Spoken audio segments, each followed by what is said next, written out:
This is very exciting. Oh, they've gotten so good about locking these things. It sucks. Okay.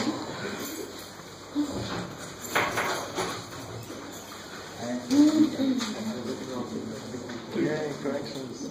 I'm just spacing out. I'm just spacing out. Just trying to see what I did wrong on that. Mine are probably going to be all wrong. So.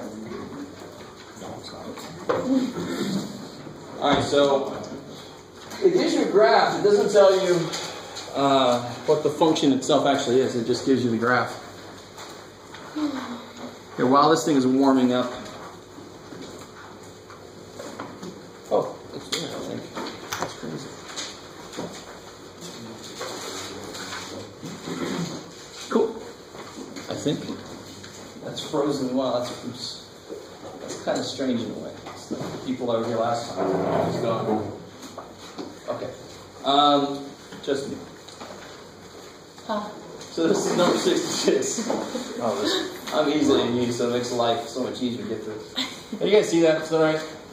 Yeah, if you've got the book, you can see it really good. Page 189. And it gives you this function, and it says, given this function, graph h of 3x. So what happens in general to a graph of a function when you put a 3 inside like that, a multiplier? It gets smaller. Good. Smooshes.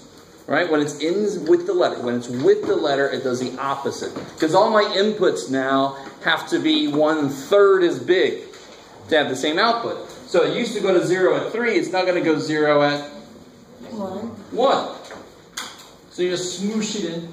Right?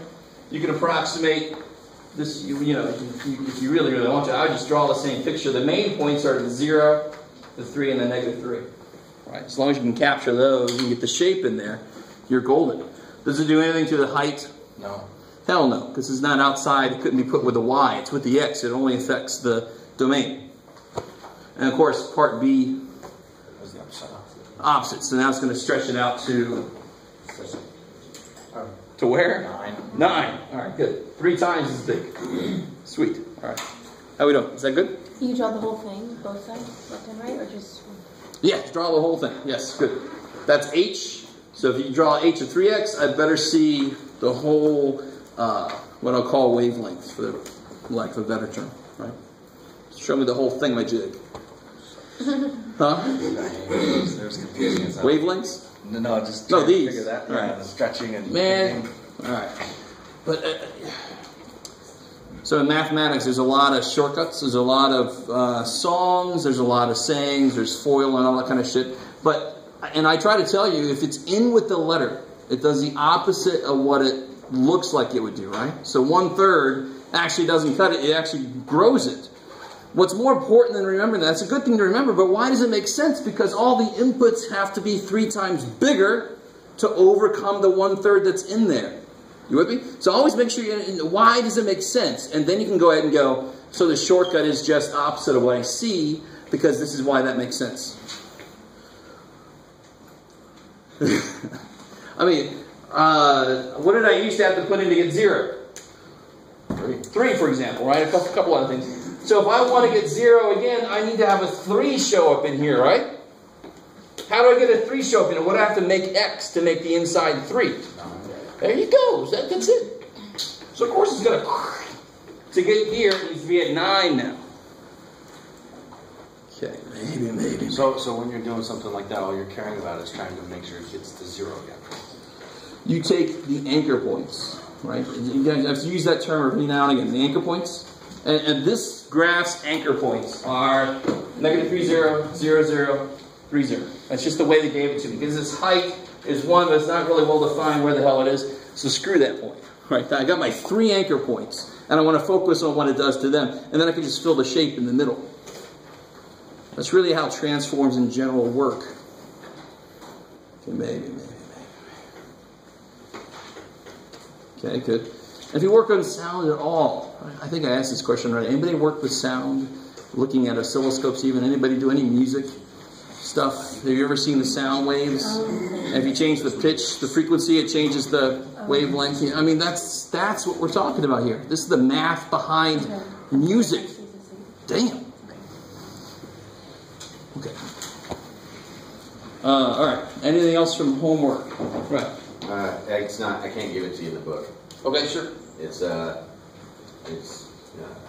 use the function f of x equals 2x minus. I'm not going to do that one. G of x equals 3 minus x squared, and it says give me a solution for g of 3. All right. So let me catch up. So g of x equals 3 minus x squared. And I want G of 3. kick ass. I love it. I've tried it 3 different times or twice, and I don't want to get it to wrong the third time. Okay. So let's find out. This is a web-assigned problem. As far as do they have the That's the thing with online homework. Every now and again, you get hit one that's not coded correctly or something. Again, that's why I don't make it a mandatory, because that's really frustrating. But see, it's a problem. What am I putting into what here?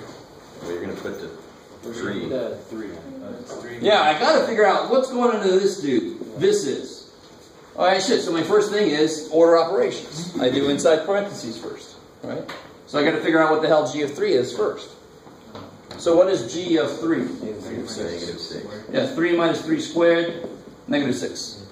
So now rewrite this. G of 3 is negative 6. So what's g of negative 6 is really what this is asking. Right?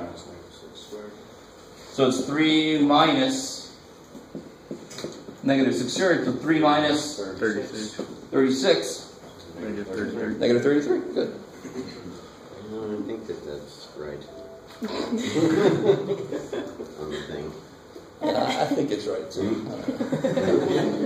And if I'm wrong, we're all screwed anyway, so yeah. Alright. So let me know if that was, do you remember that's what you put in there, Ryan? Yeah. Okay. So that, alright, so then we got to figure out what's web-assigned's problem. It sucks. Hmm? Nothing. No, I didn't write the program. It's optional for you guys. No, it's some of it's, there are benefits to doing it. Like, I don't have to turn in homework and get corrections. Alright. That's the only reason I do it. So then you just got to deal with the rest of it. No, I put an underscore instead of a minus. Oh, that would do it. Yeah, the answer's not underscore 33. All right, anybody else with questions yet? 2.5 and 94. Holy crap. All right, let's see. This is page 189. 189 or 84? 180 starts at 187. All right, so see what is this recap what it actually says to do. All right, so 84. The graph of a function defined for x greater than or equal to 0 is given. Complete the graph for x less than 0 to. Oh, I love it. Kick ass. So this is one thing we haven't talked about from section 2.5 yet. I don't think I've talked about symmetries. No. So real quick, since this came up, we can finish up 2.5. There are more symmetries than this, but these are the first 2 symmetries we learn. One kind is called even symmetry, and the other one's called odd symmetry.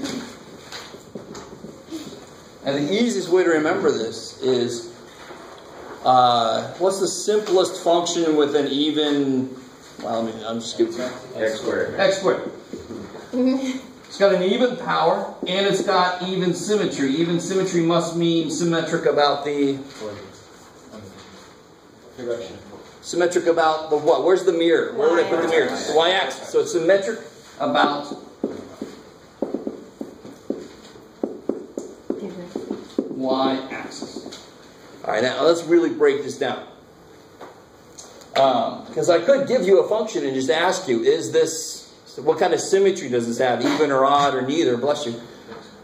And you don't necessarily want to have to graph the whole damn thing out. So I want to give you an algebraic, which is the visual way to tell. Right, if it folds along the y-axis. The algebraic way to tell is, if I put an x in, how does the output compare to if I put a negative x in? It's the same. It's the same, of course it is. 4 squared is 16, negative 4 squared is 16, right? Mm-hmm.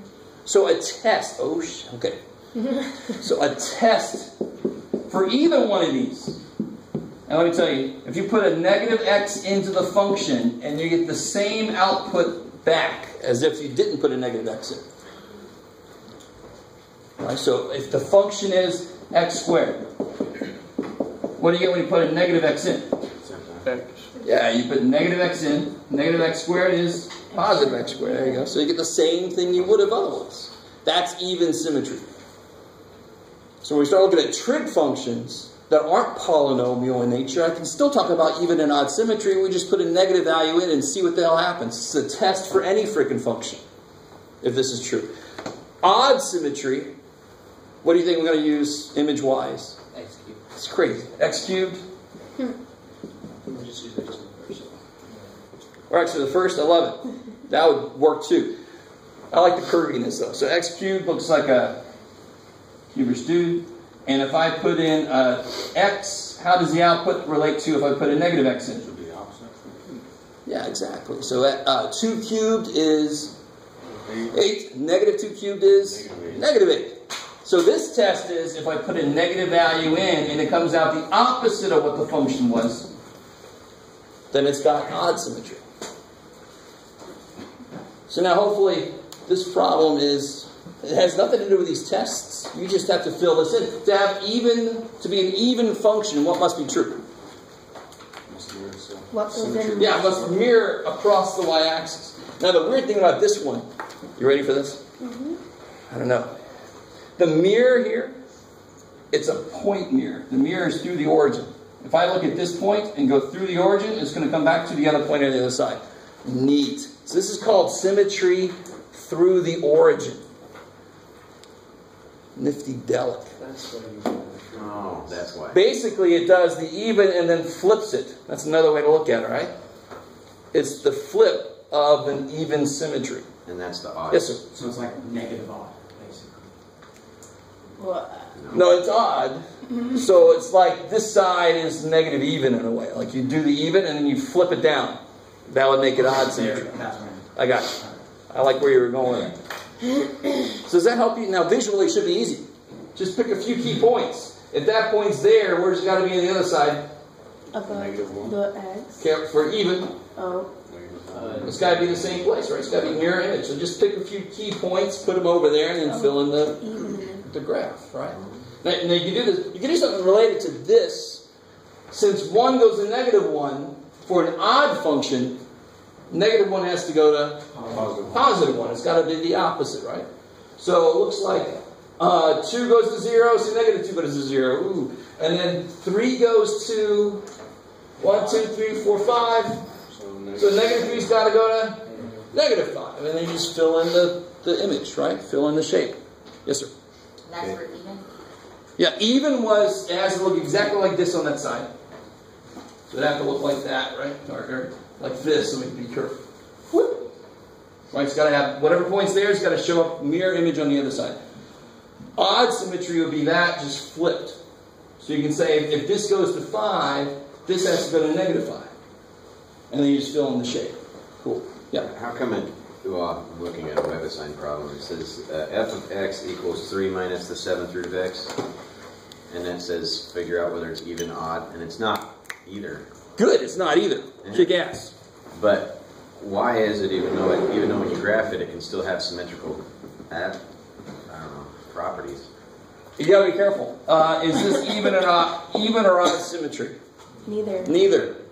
It is symmetric, and we talk about the axis of symmetry because it's been moved, right? So it's still like, you got to admit there's freaking symmetry there, but it's not officially even or odd because it's not in relation to the y-axis or the origin.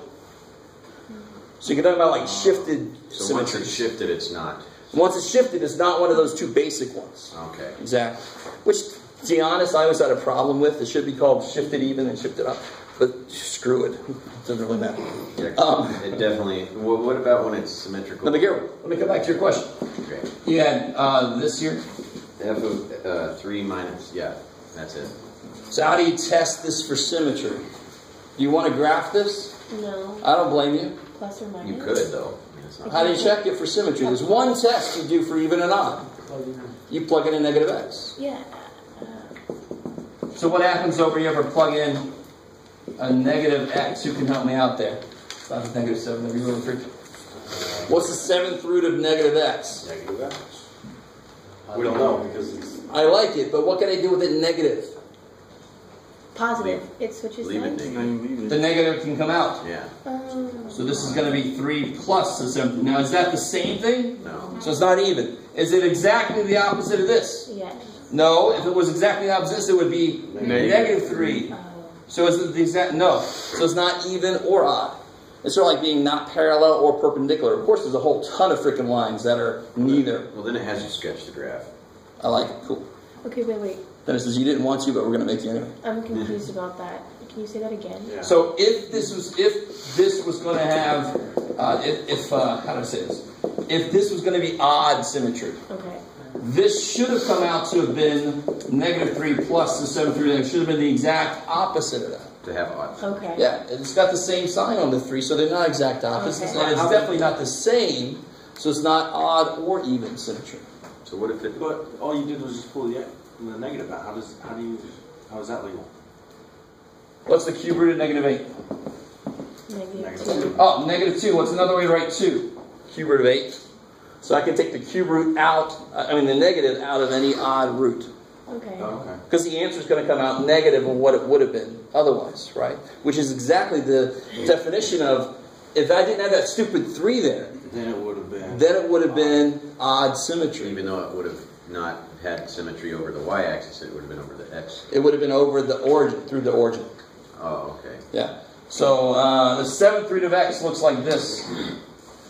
So by itself, it's got odd symmetry. Right, whatever that point is, if I draw through the origin, it comes back to itself over there, right? You with me? Yeah. The minute I did this plus 3, You should. well, first, of course, I negative, and then I shifted it up 3. That screwed that up. It took it away from the origin. It doesn't officially have that symmetry anymore. And square roots don't have symmetry. Square roots don't, because they kind of don't have any mirror to them, yeah. So if there's any shifting outside of the actual equation, if it was... It might be. Okay. If it's even and I shift it up, it's still even, isn't it? Yeah. Because then I'm still leaving it around the Okay. the y-axis. Yeah. If I shift it over, then it's gone, right? Okay, you guys kind of with me? So the official definitions of even and odd require that it's through the y-axis or the origin. So any shifts could very well kill it. Do you have to kind of memorize that? No, you just do this. Just do this test. Is it the same? No. Is it the exact opposite? No. So it's neither kind of symmetry. Yes? You said those are the simple symmetries. What about the other one? There are other symmetries. For example, we haven't talked about symmetric with the x-axis. But that wouldn't be a function then, would it? No. But still, there is that symmetry. And then you have symmetries when we move into polar coordinates, which we'll do later. All right. Then we start making spirograph kind of graphs by hand. Yes, kick ass. Yes. I love it. That kicks ass. That's always appreciated. All right. So that officially ends section 2.5, and it answers your question there. Yes? 87? 2.5.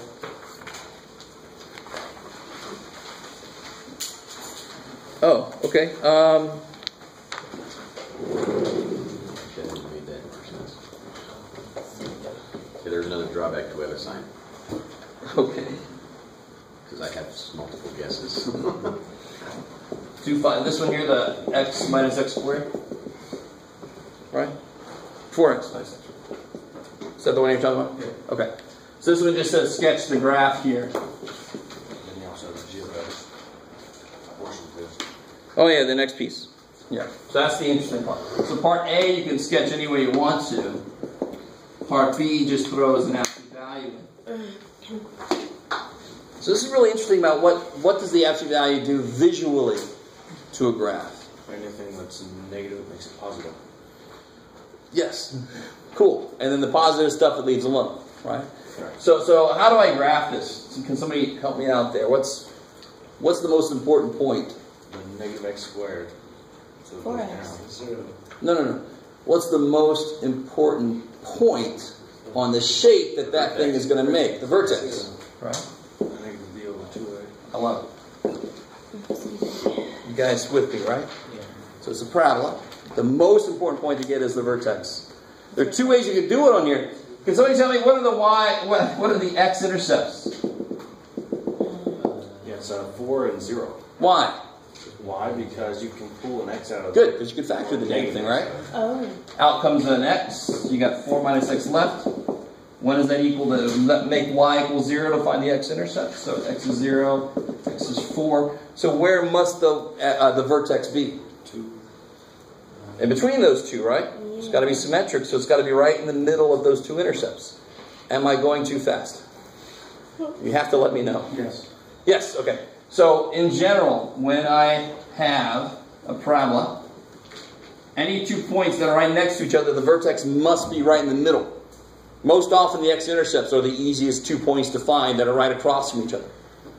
What did I just do? Wrong. Thank you. The back of my brain is going, something's not right in this room. So the vertex has got to be at 2. I just don't know where it is at 2. I know the vertex is at 2, at x equals 2. Right? Bless you. And how do you find it the shortcut way? Yeah, so negative 4 over twice negative 1 is 2. Sweet.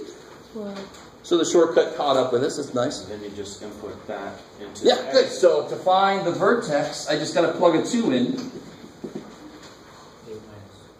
Yep, 8 minus Minus 4. 4 is 4. is 4. So at 2 it goes to 4. So it opens, it makes sense it opens down.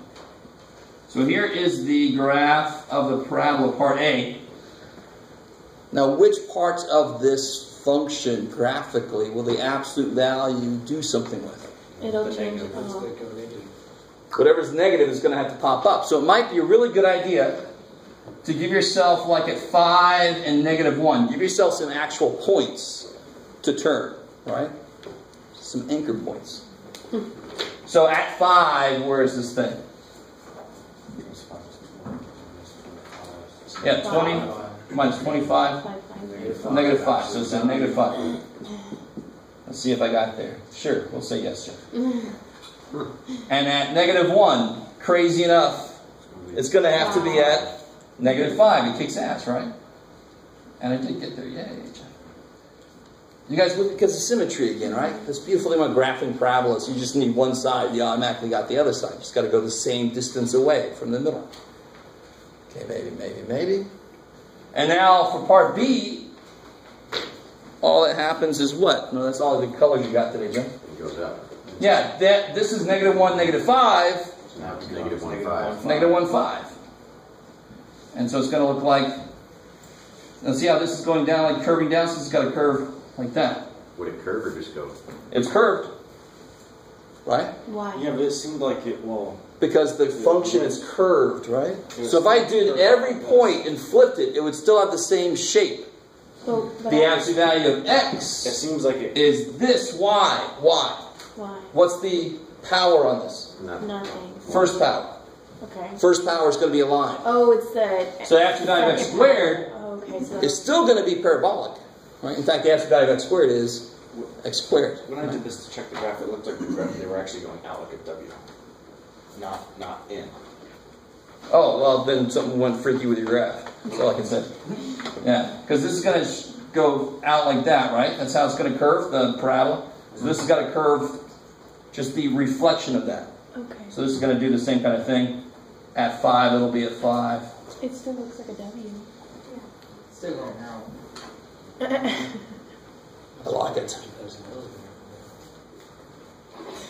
And like Chris said earlier, whenever you're doing an absolute value to something, it's going to make it look pretty freaky very often. Because it doesn't even think. It just says, you're down there, come up here. So it's going to end up with these freaky sudden turns that, you would die if your plane did that. But we're just graphing it, so it's okay. Nobody has to die. How do you guys feel, Eric? You all right? We know absolute values, I understand being tight. We know absolute values affect solving equations and inequalities, but I think this is the first time we've really looked at what it does visually to a graph. And it's just so simple-minded. Anything that's not positive, make it positive. So give yourself some actual points that are negative so that you can just plot them on the other side. And then connect the dots. Okay, maybe. All right, anything else from homework? Got 2.6, but we're going to cover it, I'm sure. Yes, we will. Yeah, today I'm hoping 2.6 and 2.7 happen. If we don't get to 2.7, is that bonus then? No, if you don't get to 2.7, it'll be on the next test. Oh, I meant homework twice. Then the homework will be due the next test. Yeah. But it won't be bonus. Should be. Aw. Ryan learns a lesson about life. Let's see. I'm going to start bugging you every office hour. Kick ass. It's what they're there for, man. I'm just going to walk in and say hi, and then I'm going to leave. That's not really I bothering did that you, this man. morning. That's even better. So I'm just going to stand there and go. I don't have any questions, but I'm going to stand. Gonna watch you work, Jeff. Yeah. I was gonna go in there This and might I be was like, creepy. oh, I'm awkward. All right, so let's look at 2.7. 2.6. Yeah, I was like, whoa. Let me just give this to you and see what you do with it. Here we go.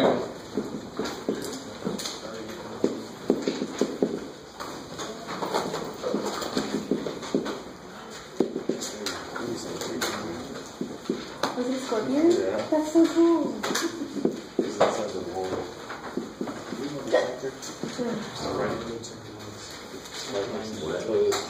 Let me ask you this question. Knowing how functions work, considering what I just wrote down, is there any multiplication involved here? No. Hell no. Hell.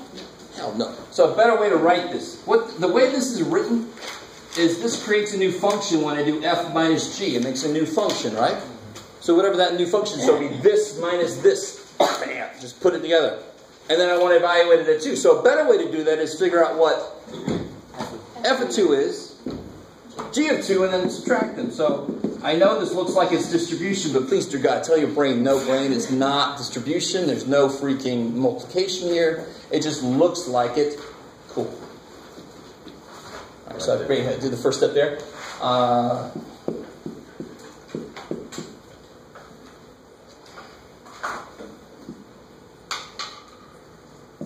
That looks gross. Good. Mm-hmm. What about one with a circle between the two? Don't worry. Good.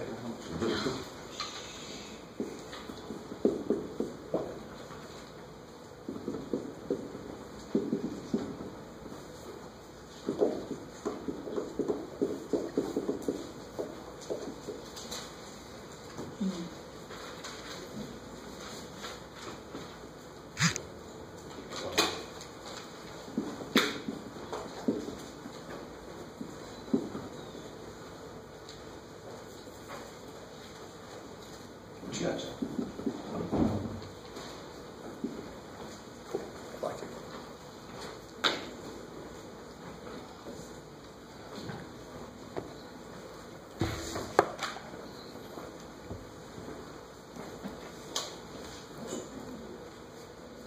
You just need a TA.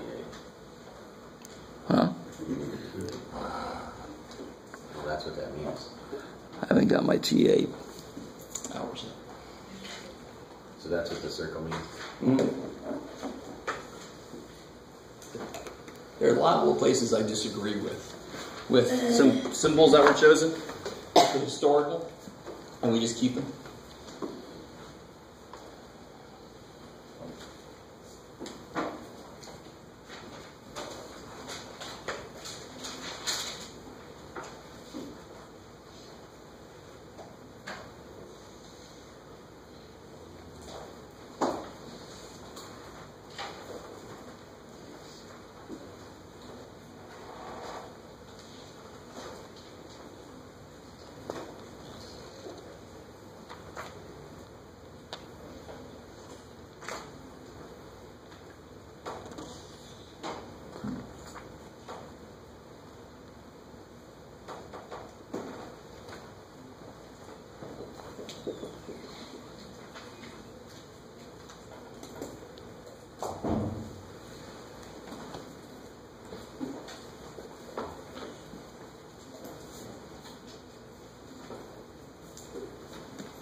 Oh, I'm just trying to tell you, this can be represented by this. They mean the same thing. So I want to put an equals because you know, like that second thing should help you. No, it doesn't really. It's just another way to write the same thing.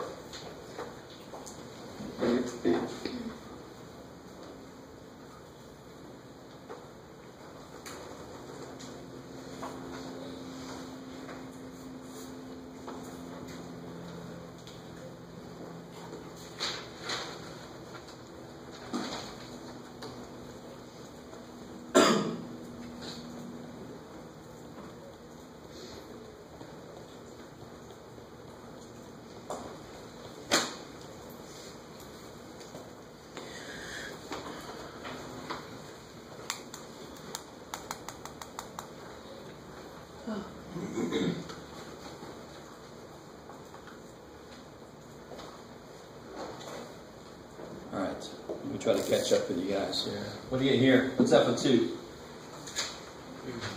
Out of 1. 1? G of 2? 2. 2? Negative 1. Negative 1. And then, what's this guy want you to do? What's another way to write this? F of negative 2. Over F of G negative 2. Negative 2. So what's f of negative 3? 6. And what's g of negative 3? Negative 1 half. Okay. So negative 12. Beautiful. It's not negative 3. Alright, when you divide by 1/2, it's multiplied by 2. I don't know why I said 2 again. It's negative 12. Cool.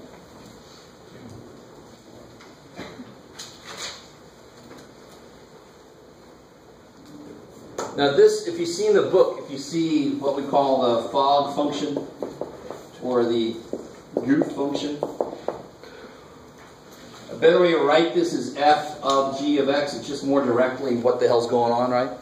I don't like composition notation, but it's there. It exists, so what the hell. But the minute you see this, you just rewrite it as g of f of x. So you plug f in the g. It tells you what you're going to do. So composition notation is kind of silly. So what am I doing here first? Plug it in. I got to know what that is before I plug it in there. I like it. So f of negative 1 is Negative 2. negative 2. So what's g of negative 2? 2/3. 2, negative 2/3. Good, negative 2/3. Sweet. Okay, good, maybe. Then you guys are... I don't know if it was good or bad. I have no idea. Your faces off. Alright, what the hell's going on there? Plug in negative 1 to G. Plug Yeah, in F. do this first, figure out what g of negative 1 is. And what is g of negative 1? Negative 1. Negative 1, I love it. So then I got to say, what's f of that? Negative 2. The f of negative 1 we did already, right? Negative 2. Doing alright so far? So I'm kind of stepping out. I did this first, then I plugged that into this. So what did I just say? Negative 2. Negative 2. And then I want to take that and plug it in for the outermost layer. So that went there. That went there. What's f of negative 2? 1. Kick ass. You guys see that? Just like when you do any simplification problem. You start from the inside and work out, don't you? When there's a bunch of parentheses. Right? Do the innermost. So how would they write that in case we run into that junk again? Oh, this would be f composed of f composed of g. Just because that's probably how we'll see it in the book or whatever. That's faux fog. Right?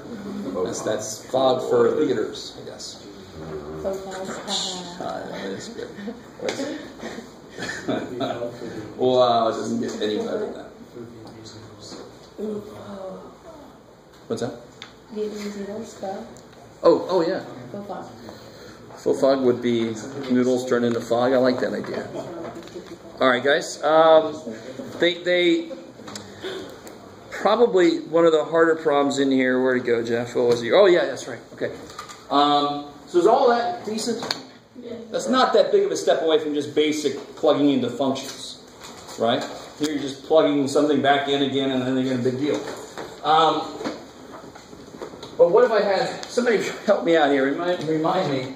If I give you this, what's the domain of that? We definitely still have trouble with this. It won't be anything. It has to be greater than or equal to 0. You've got to start with the restriction itself. Don't start doing anything to 4 minus x squared until you learn what it's supposed to do. So the inside here has got to be greater than equal to 0. Now you can't solve that directly easily. And now in this case you can, to be honest. You could do one of two things. You could either factor this thing, find out where. Do you remember this whole number line thing?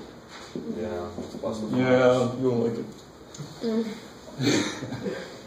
That's not that hard though, really.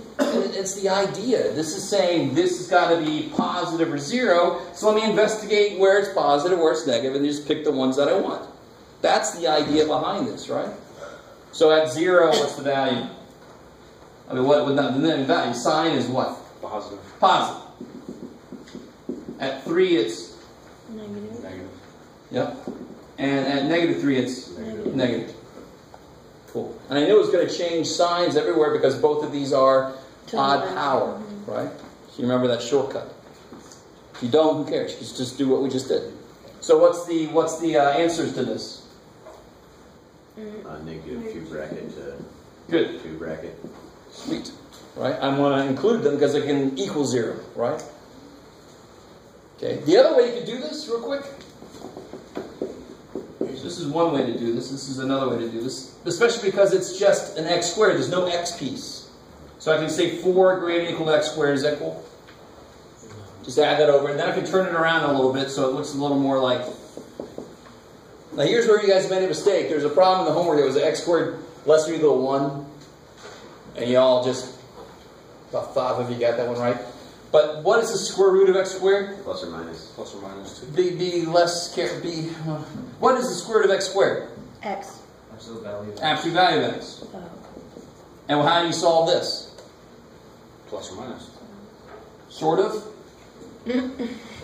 I wouldn't just say x less than or equal to plus or minus 2. No. Inequalities, you have to be much more careful than that. X is less than negative. Negative 2 Oh, yeah, is less than equal to x And then plus you equal have to to 2. change it. Same thing, right? So either way you want to do it, it's fine. You got to be really careful when you do it this way directly, because squares and square rooting totally messes up inequalities. You can't just do it directly all the way through. You're not going to end up with the right answer. Okay, maybe. If I just said that, Wrong. some of you guys who said this, I said, oh, so x equal to -7 is okay. No, it's not okay. If I plug a -7 in, this is not going to come out positive.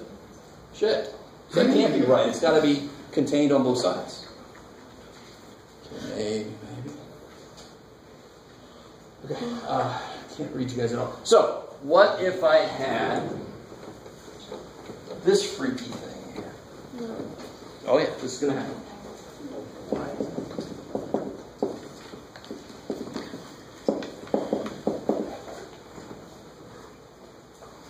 Oh, what you got, John? I don't know, dude. I like it. He's got the evil. Yeah. Holy shit. Oh, that's not. What does that function look like? Maybe start there. What does that function look like? F over g of x. What does it look like? Square root of 4 minus Good. x. F on the top G on the bottom. and g on the bottom. So it can't be negative 1. So in general, any combination of functions inherits all of the problems that the functions had to begin with. Plus, if you have this one, you divide by g, what's g not allowed to do? Be 0. So if I had f times g, the domain would basically be the domain of this one, because what problems does this have? 0. It has no problems, right? Good. You guys kind of with me? So when you put combined functions together, the resultant dude has all the problems that everybody had before, plus if you're dividing it, it adds one more problem possibly, right? One more area to be careful about. Kind of with me?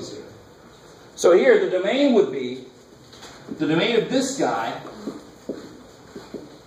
intersect with the domain of this guy. So without going through all the intersection algebra, let's just think about this better. What do I have to throw out that I currently include?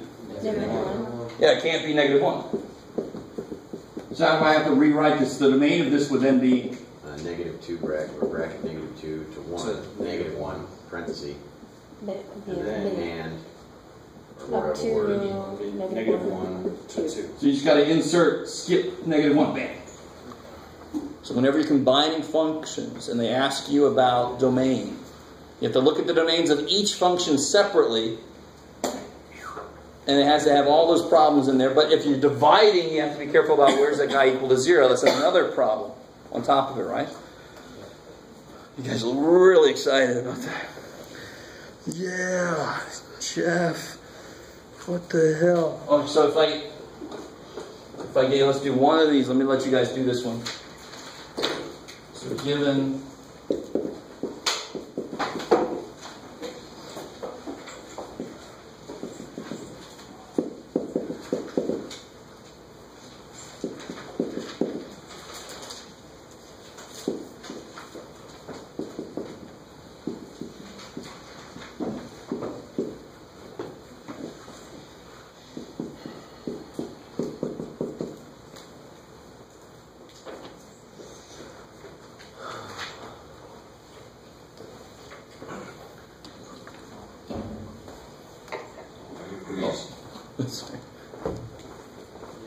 So I'm still trying to work on this part right here. What is x squared?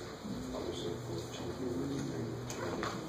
but why do you not make it plus or minus 2? because when if I have x squared equals square root, that is the absolute value of x.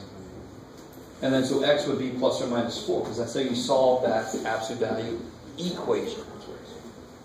Yeah, whenever you But, so there's that middle step. It automatically becomes plus or minus. When you have equations, right? Because there's this step that we're always kind of skipping.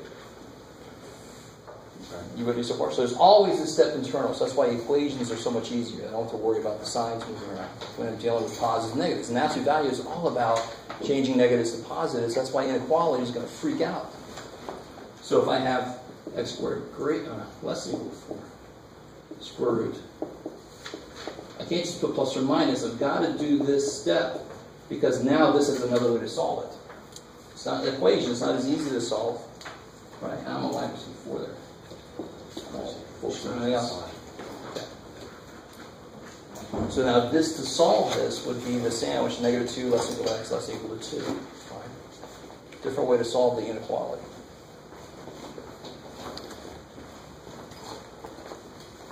Alright, let's see. Let's open and do something. Let's see. What is this function? I like it. So it's g of x minus... And please, dear God, don't try to simplify that. That's the point, right? I know in algebra, you start doing algebra so much, you think everything in the world can simplify and there's a purpose to it. No reason to put those together. What's the domain going to be then? What's the domain of this piece? Yeah, x is greater than equal to 1. What's the domain of this piece? Everything except X not equal to 2. Okay, good.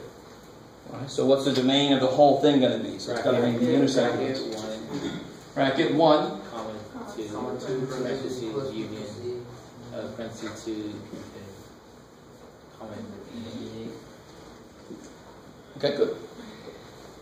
So it's from 1 to infinity, skip 2. That's how I read that. Okay. That's exactly what it says. Go from 1 all the way up, but skip 2.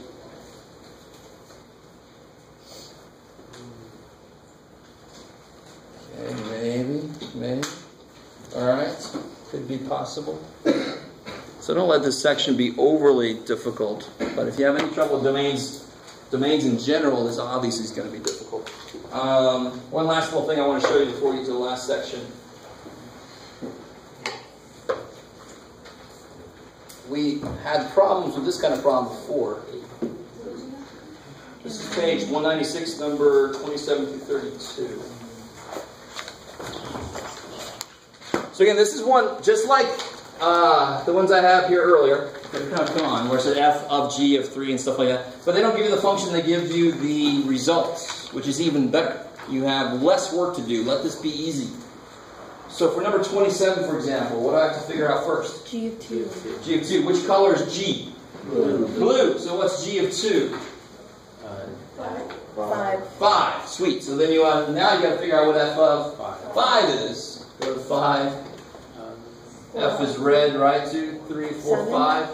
2, 3, 4. 4, 5. Yeah, it's 4. Sweet. So the answer for number 27 is 4. Oh, wow. So you do it the same way we do when I give you functions. When I give you functions, you have to plug a 2 in the G, figure out what it is. What's better about this problem? Somebody already did that. No math. G can be ugly as hell, but thank God, G looks nice. And that's it. G looks freaky. Right? So whatever G is, somebody already put a 2 into it for me. Kick ass. I don't have to do that work. I just got to go and see what they got. So let this be even easier than the ones we were doing earlier. Yes, sir? What was 27? 4. There you go. It's a gimme. I probably assigned that one, so there you go. That one's done. You might want to show me a little bit more. Yeah. No, don't show me that. How do you sure work on that? What's up? There you go. How Just do you do even... step at a time. Don't just say equals 4. Say equals F of 5. So G of, Show me something. So G of 2 equals 4, and then F of G of 4 equals... Well, 5, and then F of 5 is 4. Yeah. Good. Show me something. Right? I understand. It's just a... But even when you're factoring stuff, you guys have to show me something. Show me some of your thought process. If you do trial and error, show me some that didn't work. So show me. You gotta show. If you don't show me a damn thing, I have to assume the worst. That it came from some source you're not allowed to look at. Right? Okay. So that's that section. That section is all about compositions of functions and combining functions. Minuses, pluses, dividing, that kind of stuff. That shouldn't be overly evil. We've actually done some of that before today. So what I want to focus on the rest of the time is section 2.7. Because that gets a little bit weird, and it's hugely important. Yay, inverses. Section 2.7 is what you've actually been doing ever since you started solving equations.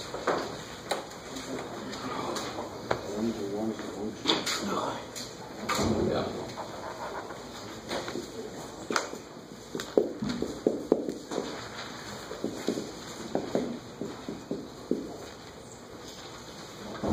So let's start with some just general ideas of what it means to be an inverse function. So let's do this. This should be interesting.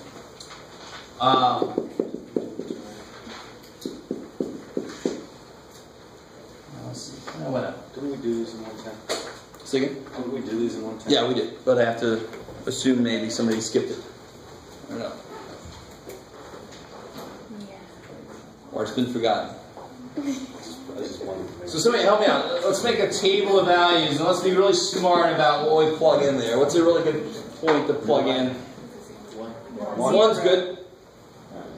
What do you get out? 2, 1. Number 1. What? All kinds of stuff. Oh, yeah, so he's like, well, I get 0. Screw you. Alright, so that's 1. 3. 3 is a good thing to put in there. 2. It's 2. Yeah, so you get 2. And just to be that, 5. just to be that guy, I'm going to put 4 in there. Yeah? What do you get? 5 halves. 5 halves. Okay. All right. So the idea of an inverse function is it undoes what the original function did. They're opposites of each other. Not opposites like the reciprocals.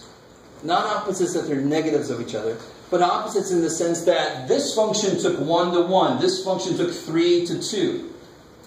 So the inverse function is going to the inverse function is going to hit 2 At 3. back to 3.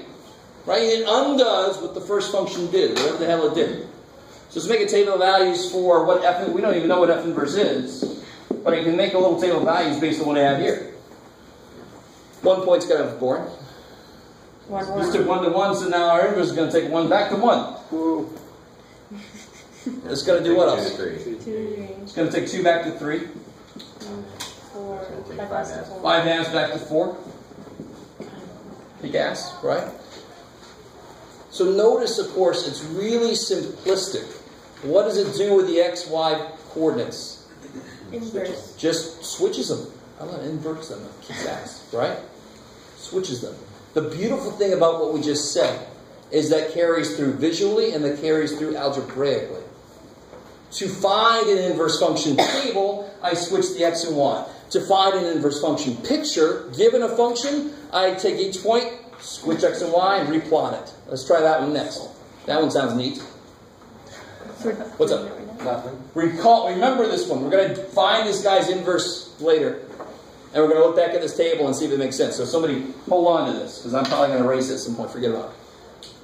All right, so we'll come back to this one. We'll find this guy's inverse by hand, and then make sure this table is right. If it isn't, you can screw math and go home. Yes.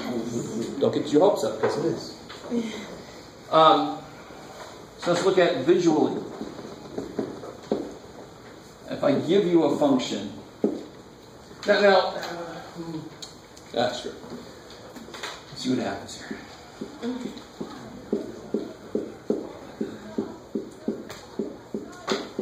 We're going to do two of these. And the first one we're going to do, there's going to be a problem inherent in it. I'm going to tell you straight up. There's going to be a problem with it. I want to see if you guys, well, let's see. Do I want to do it this way? Sure. Yes. So I'm going to make this very quick and simple little function. So it goes like this.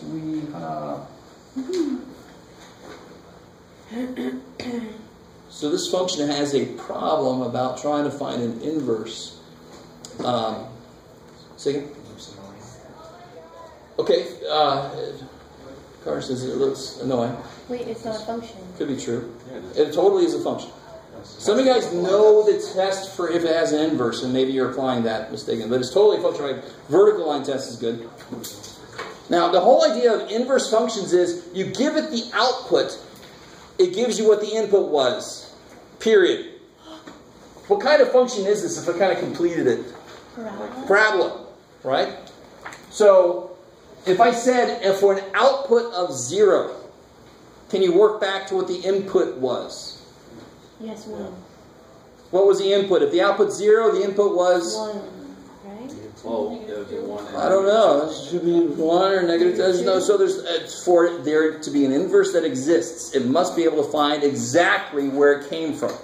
Okay. So I really want you guys with me. Does that kind of make sense? If I'm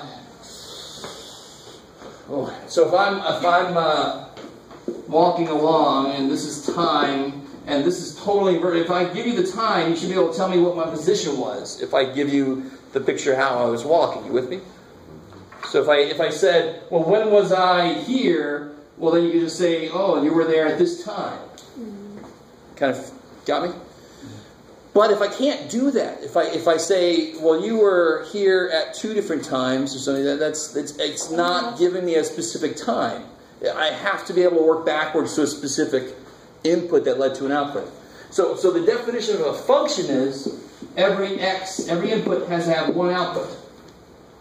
So it has 2 outputs.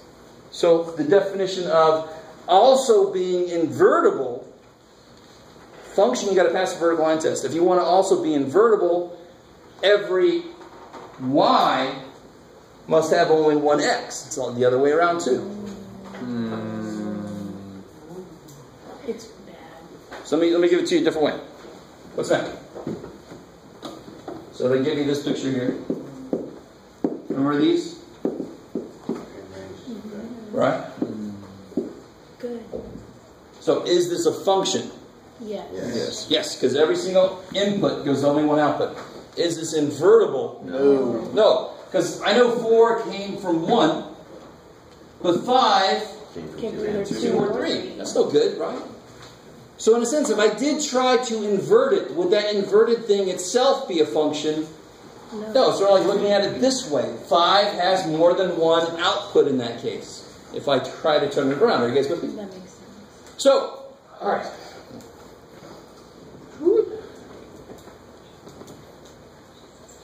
Hold on to that for a second. Let me see. Well, so what that means here is I not only got to pass the vertical line test for being a function, but to be an invertible function, I have to pass the horizontal line test. Because that relates to every y has only one x. Okay. So it's just an extra requirement to be this special kind of function, this invertible function. Okay. How are we doing so far? So are any parabolas invertible? Any quadratics invertible? No. But I could do one little thing. If I had a parabola, to make it to make it invertible, I just kill that part. Is that invertible now? Yes. Yes, because it passes horizontal into. So I can say x squared equal to 0. Cool. X squared given that x squared equal to 0, that's invertible. And its inverse would be, what's the opposite of squaring? Square root. Square rooting. Kick ass. Maybe. So let's do a visual we can actually do. This one I can't find an inverse, not invertible. And it's not convertible either. But if I give us this function, let's see.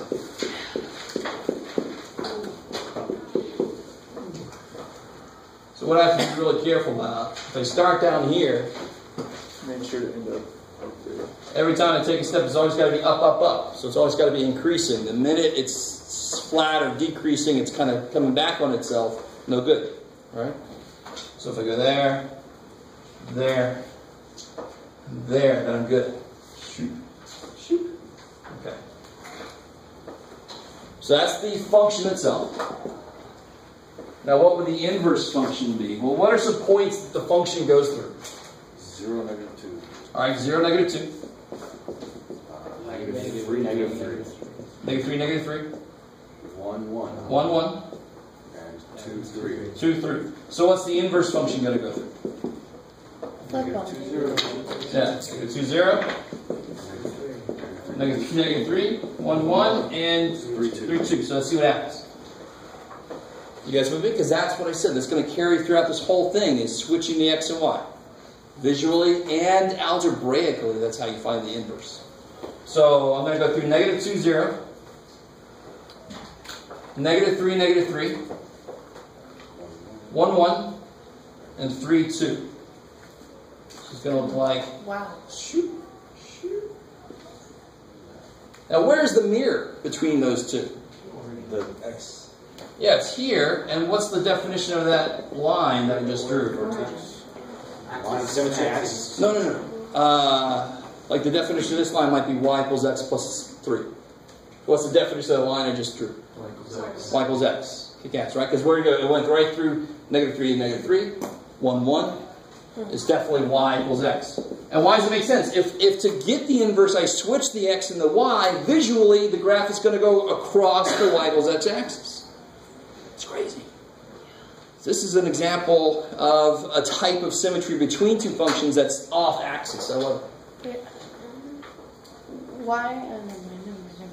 It's really kind of nice. You end up with these nifty little pictures that are mirror images of each other diagonal, which is kind of neat. How are we doing so far? So obviously, I think you can pick up that I like this kind of problem. I'm going to give you this kind of problem on the test, for example. Give you a function, ask you to draw its inverse. The last thing here today is algebraically.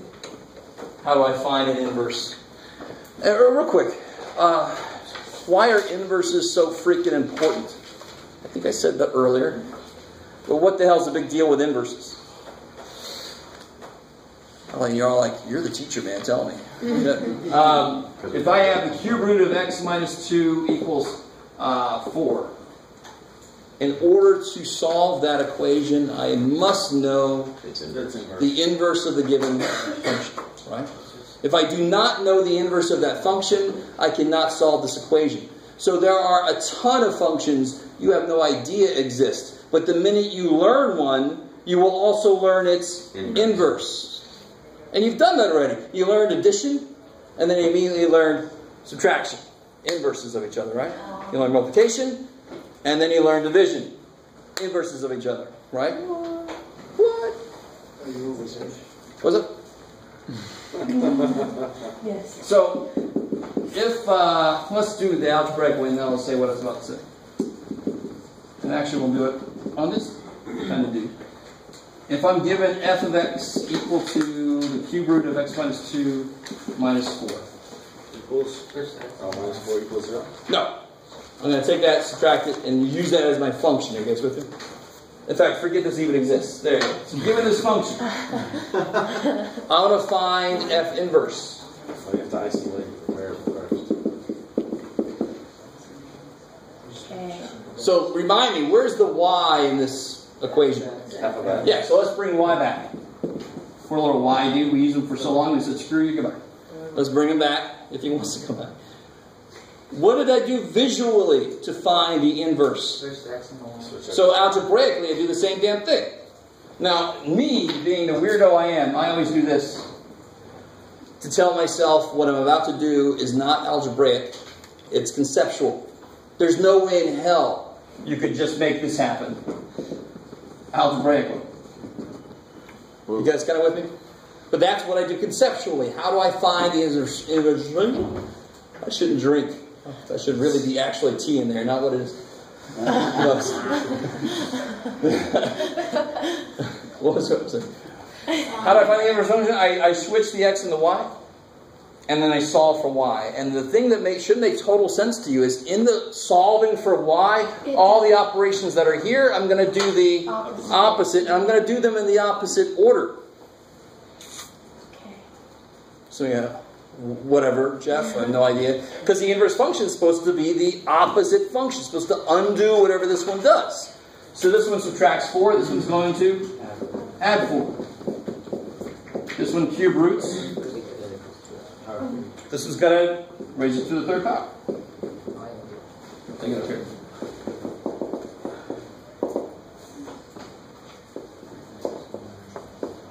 So those cancel. And the last thing, add 2. Yes, sir. So you're basically just trying to isolate the other opposite variable. Exactly. So you could even skip this step and do it at the very end. You can solve for x and then switch the x and y at the end if you want to. Will there ever be cases where we can't? Totally. Anything that's not invertible.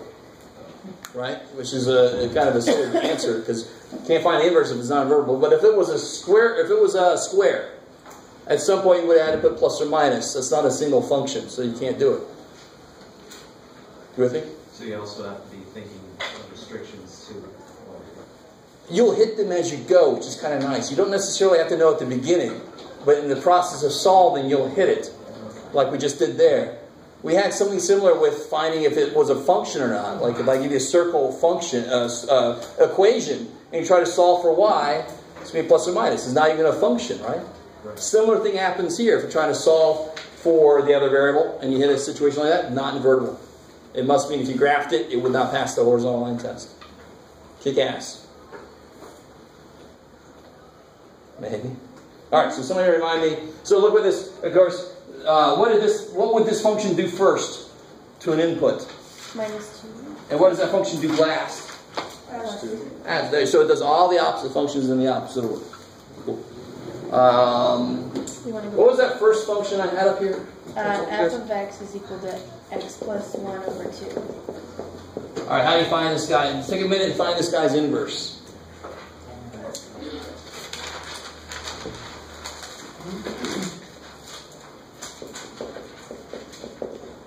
And when you're done with that one, try this one.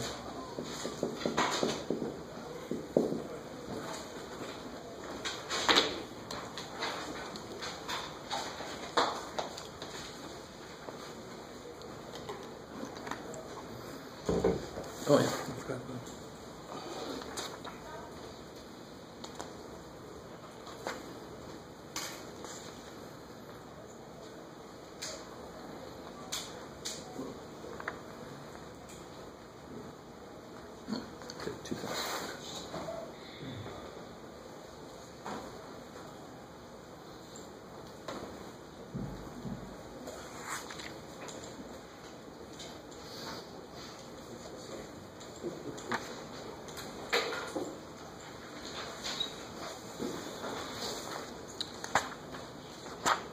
Wait.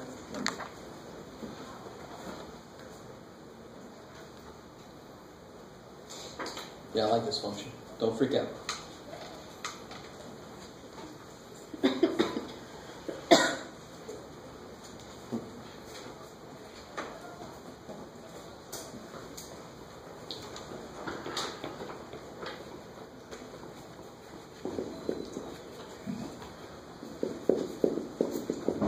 Shouldn't take too long, right? Multiply by 2. Subtract 1. And the last thing you do is replace this y with what it is. It's actually f inverse. Real quick, you guys notice how this symbol is not the reciprocal? It means the inverse of this function. So later there's going to be functions, we'll learn this function later. Good old sin function, right? And then it's going to have this, and people are going to think that means 1 over sine, which is not true. It's the inverse sine, whatever the hell sine is. So we'll learn what that is, and then of course we'll learn what that is, because we've got to learn both at the same time. What's that? Inverse of sin? And then what's weird about this guy? You put the y in there, you switch the x into y, and how do you solve for y? Multiply it up and divide down, and you get the same thing. f inverse is f. Neat. And it makes sense. What's 3 divided by 6? 1/2. So when I plug a 6 in, I get a 1/2 out. What's 3 divided by 1/2? 6.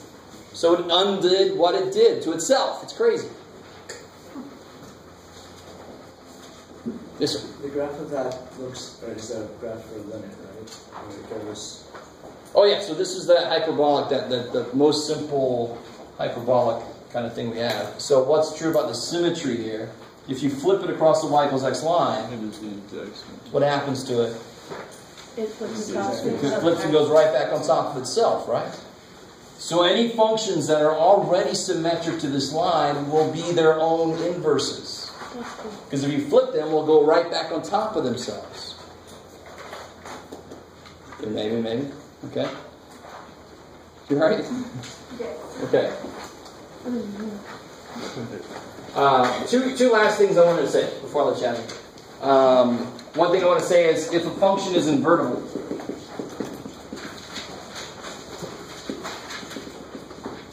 then the function is called a one-to-one function. I'm tired of writing that. I'm going to write function is this. I start to do that already. Function is this, equation is this. Just in case I do that, because I write so badly, I want to write less. Huh? Function? No, like F with a little n there. That means function. Yeah. Underline? Yep, sure enough. Just so there's a little f to the nth power. So this is 1 to 1. 1 to 1. Why does that word make sense? Because if it's invertible, 3 goes to 7, 7 has to go back to 3. 1 to 1. Oh, right? They go together. You with me? Whereas if I had a parabola, 2 goes to 4, and negative 2 goes to 4. Right? Not loyal. So yeah, everybody gets one. So that's one thing. What was the other thing, Jeff? You can think of it. Yes. If I had f of x and f inverse of x, what would f inverse of f of 3 be? Don't overthink this. Some of you guys are going, you didn't tell me what the function was. I don't care. I don't have to. What do these do to each other? It would just be 3. It would just be 3. So how could I test? If I did this work, how could I test if this really was the right answer? I could plug it back in here. So I get 2x minus 1 plus 1 over 2. Well, those cancel. Those cancel. X. So whatever this does to 3, this will undo what it did, bringing it back to 3. Those cancel. Going back to how would I solve this? What did it do to both sides? Cube. And what does the cube do to the cube root? Cancel, so you get what's inside there, right? 2 inverse functions will kill each other, leaving you what's inside. We know that. We've done it. We just haven't looked at it in these, using these symbols. Yes, ma'am. You're good? No. Yes, sir. You're good. You're looking at your hand. It's neat. Let me guys, here's the practice test. So tomorrow I have the answer key. You can do as little or as much of this as you want to. Please do not turn this in. Give me an answer key, so it's all for you. You got enough paper to carry around?